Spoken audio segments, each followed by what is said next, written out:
Hello, hello. In a few minutes, at 4 o'clock exactly, the Le Mans International 24-hour car race will begin. This year, as you know, we are celebrating the 50th birthday of the Automobile Club de l'Ouest, the organizers of this, the world's greatest sports car race. Over 50 cars in the hands of some of the finest drivers in the world are getting ready to celebrate this half-century of mechanical progress.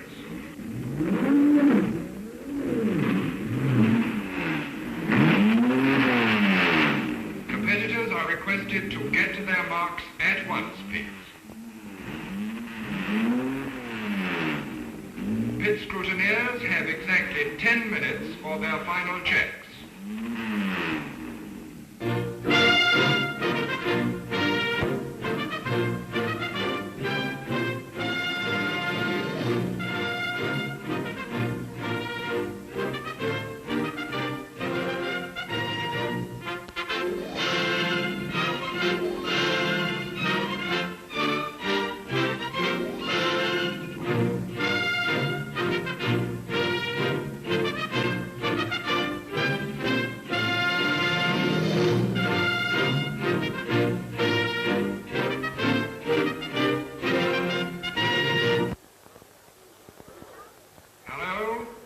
Drivers are requested to get to the places assigned to them.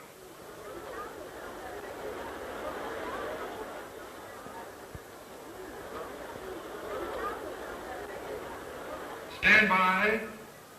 5, 4, 3, 2, 1, 0. Et voici que les concurrents viennent de partir, c'est-à-dire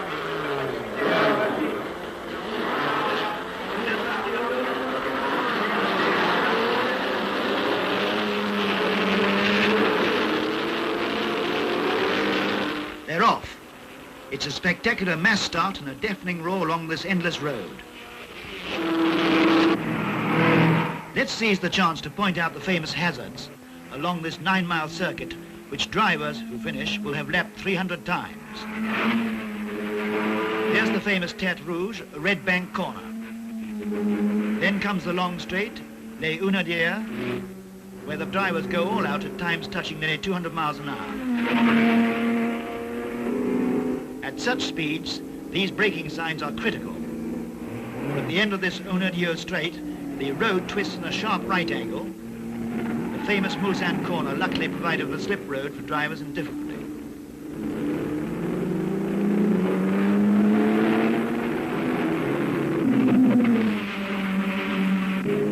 Number 4 gets his Jaguar onto the circuit.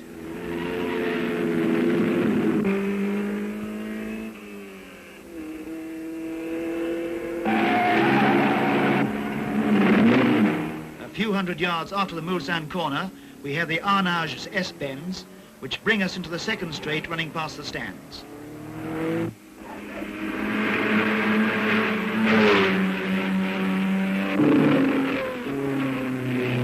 So to the completion of a lap.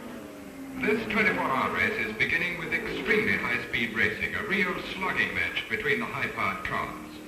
Already Corrin's Ferrari has retired, and now number 7, Mike Hawthorne, and his Ferrari are in the lead, followed by number 2, Berra and his Maserati, and his teammate Sterling Moss in the number 1 Maserati. Then comes number 3, the Flockhart UF Jaguar, then number 4, the Duncan Hamilton Gregory Jaguar, followed by number 20, Tony Brooks and his Aston Martin.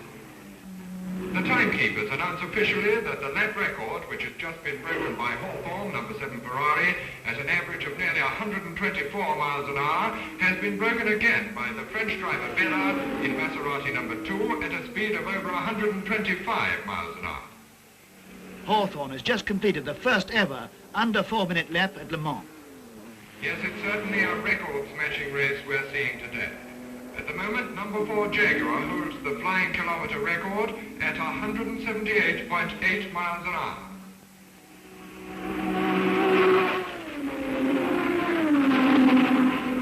After a wheel change, which has lost him the lead, Mike Hawthorne tears off after Jean Berra.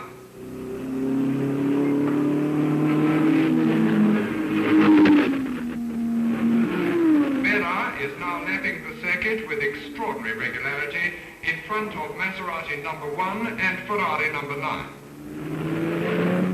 The high-power cars are giving no quarter in this ruthless battle. The old saying that Le Mans is lost in the first 3 hours is once again forgotten. In their eagerness, drivers seem to have lost sight of the final aim of this 24-hour race.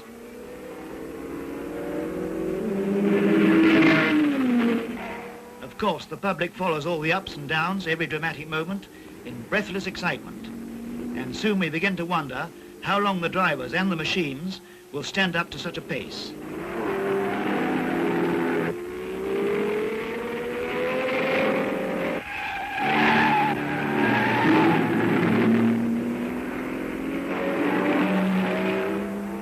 Medium-powered cars like number 61 Ferrari, though not actually taking part in this giant slogging match, are all the same being influenced by it. And it becomes obvious that this fantastic battle will affect the final result.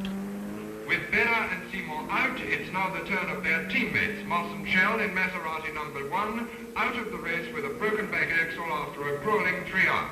For over 3 hours they've been tearing round.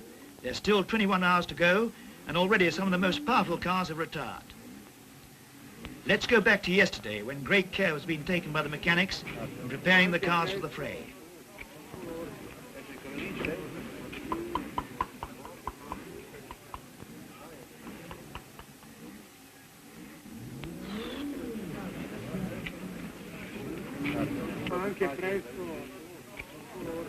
The drivers were practicing continually.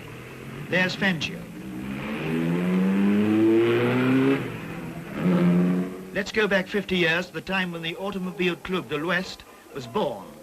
If cars as old as the club had raced today, they would look like this. In this modern setting of Le Mans, they look terribly old-fashioned.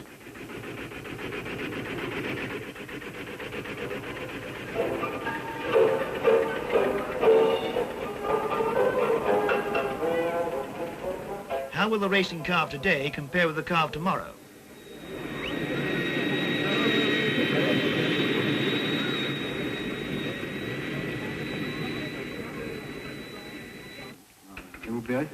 The mass production car owes much to these thoroughbreds, but equally to the small high-performance cars like the Lotus and Panhard.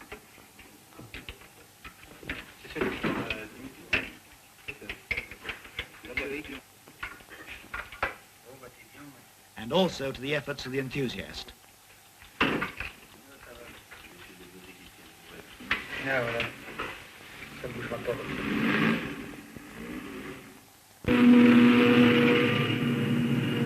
The 2-litre Ferrari, number 27, driven by Berra, has just stopped at the pits. Tabarneau, the first driver, now takes the wheel. Jaguar number 16, entered by the Écurie Nationale Belge, which was well placed in the race, is also making a short routine stop at the pits.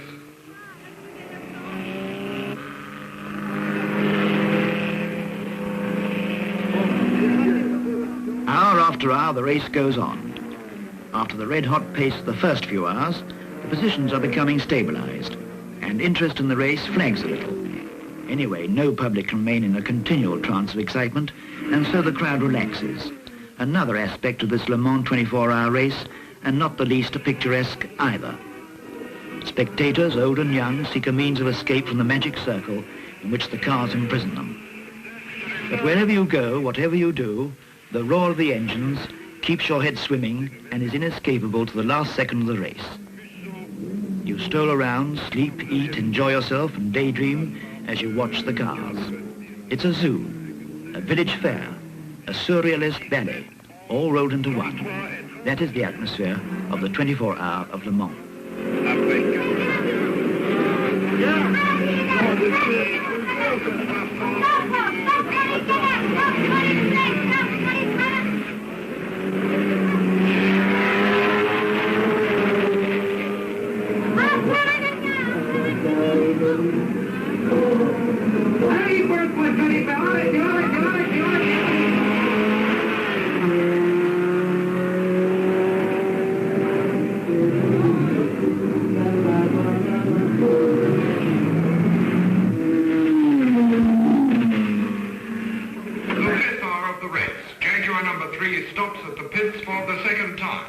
Bueb takes over from his co-driver Plockett.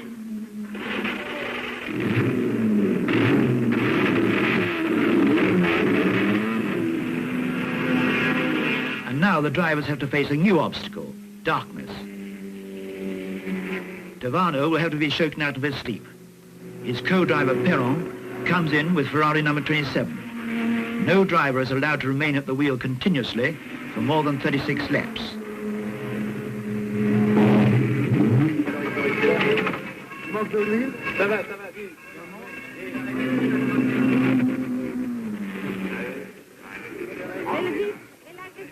Tavano takes over.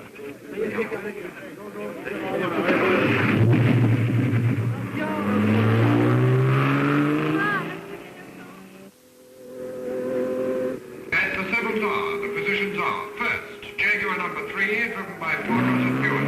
Second, Aston Martin number 20, Brooks and Cunningham Reed. Third, Ferrari number 9, Gendebien and Trantino. Jaguar number 3 has covered 99 laps in 7 hours. 16 cars are already out of the race. There are still 38 cars roaring around this circuit, and how many of them will come through the dangers of the night? While the machines hurtle on at speeds of up to 170 miles an hour, the fun of the fair increases around this endless and tremendously exacting road.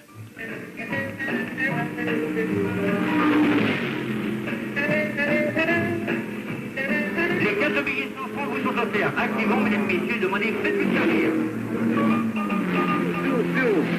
Appuyez sur le volant, appuyez.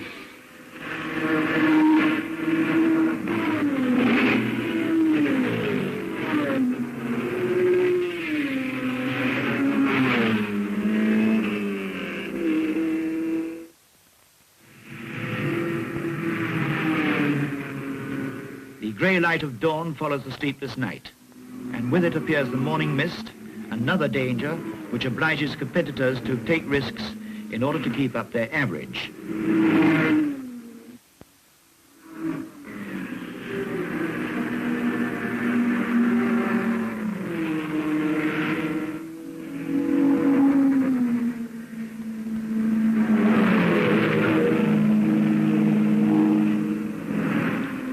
Since the night before, the Jaguars have built up a resounding lead. The 2 entered by the Écurie Écosse, numbers 3 and 15, along with 3 other privately owned Jaguars, are making the pace. 5 Jaguars on the leaderboard. Yet nobody seems to be there to applaud this unprecedented feat. The unique community of Le Mans has finally been conquered by sleep. Fatigue has beaten the crowd, just as it has beaten many of the machines, some left abandoned on the edge of the road.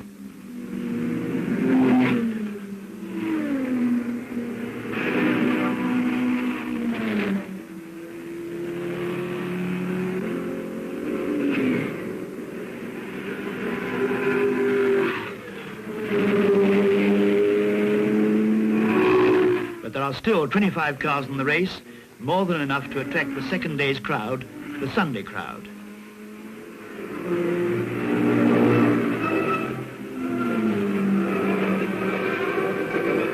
Alors n'hésitez pas, mesdames, avancez, messieurs, pour ce nouveau départ, avancez pour ce nouveau décollage. Avancez, avancez, avancez. Alors, mesdames, messieurs, n'hésitez pas, avancez. Ceci devient national du siècle, le mur de la mort, le pilote qui At the end of the 18th hour, Jaguar number 3, Plockett and Bueb, is still in the lead with an overall average of more than 115 miles an hour. Number 3 is now 7 laps ahead of its teammate, Jaguar number 15, driven by Sanderson and Lawrence. In third place, 11 laps behind, come Marie and Luca in their Jaguar. Paul Frere and Roussel in another Jaguar are lying 4th, 17 laps behind.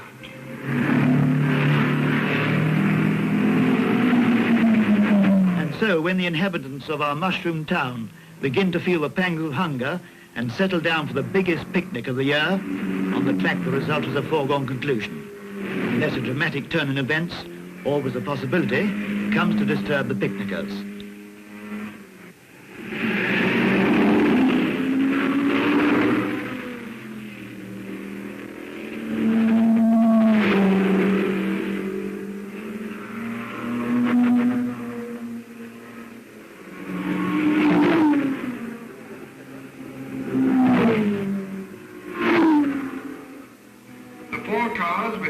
of over 4 litres are all out of the race. Of the 10 cars between 3 and 4 litres, 6 are still in and 5 of them are Jaguars. It looks as though Jaguar cannot fail to win. Buell gets ready to take over from his co-driver Plockett at the wheel of Jaguar number 3, which is still leading. We must also note the remarkable performance put up by the 750 and 1100cc Lotus cars, which still lead their respective classes. There he goes. 5 left behind. Number 8 is down 257. Number 4 is 263.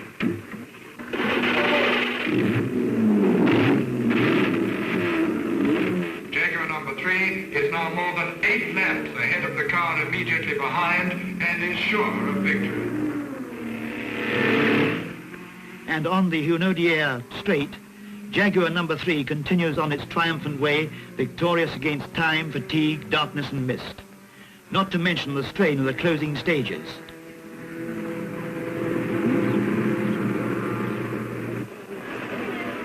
Ron Flockhart has taken over the wheel for the last time. A record average of 113.8 miles an hour over a record distance of 2,731 miles. Casper for terminé to congratulate once again Écurie Écosse. Do it again. I watch out for it. Flockhart and Webb have put their signature to this 50th anniversary race. Their victory is that of restraint and common sense. It is a lesson from which car builders and designers all over the world will profit in the future. Many congratulations. We are very, very proud. The 5th Jaguar victory and the 11th British victory at Le Mans.